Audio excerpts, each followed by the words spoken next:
In 1993, a 30-year-old engineer walked out of his job at AMD and bet everything on a technology that almost nobody believed in. 3 decades later, that bet made Nvidia the most valuable company on earth. But here is the part that most people get wrong. It was not about the technology. It was about one decision. A decision so counterintuitive that Wall Street mocked it, competitors ignored it, and even his own employees questioned it. This is the story of that decision, the beginning. Jensen Huang, Chris Malachowski, and Curtis Preem founded Nvidia in 1993 inside a Denny's restaurant in San Jose, California. The idea was simple but ambitious. Build a chip that could accelerate graphics for the emerging world of 3D gaming. At the time, this was not an obvious market. Personal computers were mostly used for spreadsheets and word processing.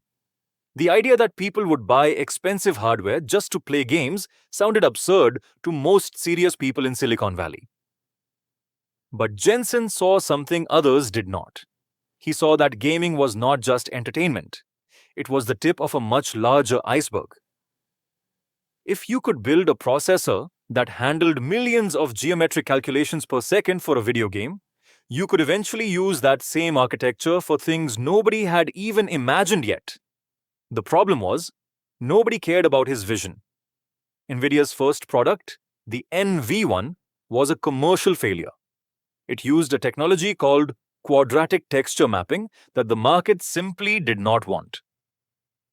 By 1996, the company was days away from bankruptcy. They had one shot left. Jensen bet the entire company on a new chip called the River 128. It was a conventional approach. No experimental technology. Just raw performance. And it worked. River 128 sold over 1 million units. Nvidia survived. But survival was not the same as success. The real decision, the one that would change everything, was still years away. The decision. Nobody understood. By the early 2000s, Nvidia was a successful company. They dominated the gaming GPU market. Their GeForce cards were the gold standard for PC gamers around the world. Revenue was growing. Profits were strong. Most CEOs in this position would have done exactly what Wall Street wanted. Double down on what works. Milk the gaming market, cut costs, maximize shareholder returns. Jensen Huang did the opposite. In 2006, Nvidia launched CUDA. CUDA stood for Compute Unified Device Architecture. In simple terms, it was a software platform that allowed developers to use Nvidia's graphics processors for general-purpose computing, not just graphics. This meant that a chip designed to render video game visuals could now be used for scientific simulations, financial modeling, weather forecasting, and eventually, artificial intelligence. Here is the thing. In 2006, almost nobody asked for this. The AI revolution was a decade away. Scientists were interested, but they were a tiny market compared to gamers. Wall Street analysts looked at the billions of dollars Nvidia was spending on CUDA development and called it a waste of money. The stock dropped. Investors complained. Competitors like AMD and Intel focused purely on their core markets and laughed at Nvidia's diversion. But Jensen understood something fundamental.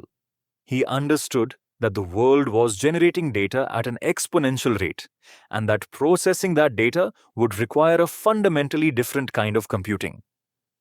Traditional CPUs, the brains of computers made by Intel, were good at doing one thing at a time very fast.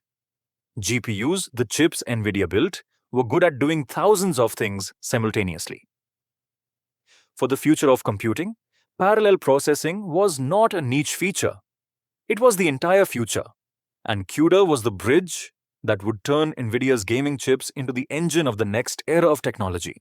The AI explosion for years, CUDA was a quiet investment. Nvidia poured billions into developing the platform, training developers, building libraries, and creating an ecosystem that made it easier for researchers to use their hardware for scientific computing. The gaming business funded this entire operation. Every GeForce GPU sold to a gamer helped pay for the AI infrastructure that almost nobody was using yet. Then, something happened that changed everything.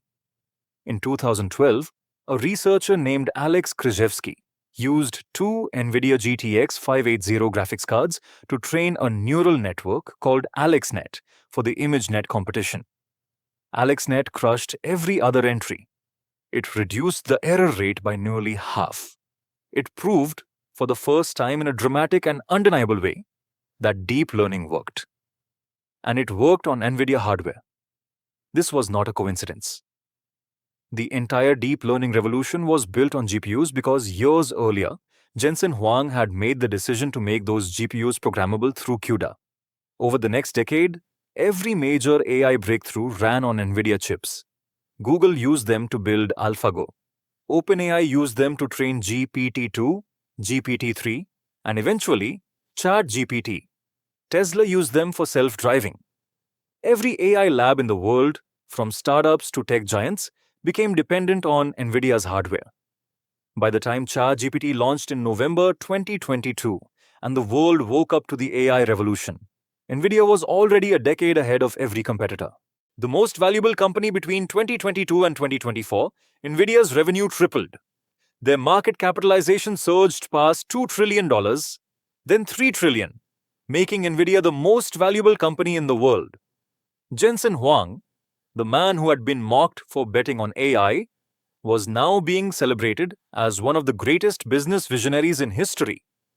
But the real lesson here is not about the technology. It is about the decision. Jensen Huang did not have a crystal ball.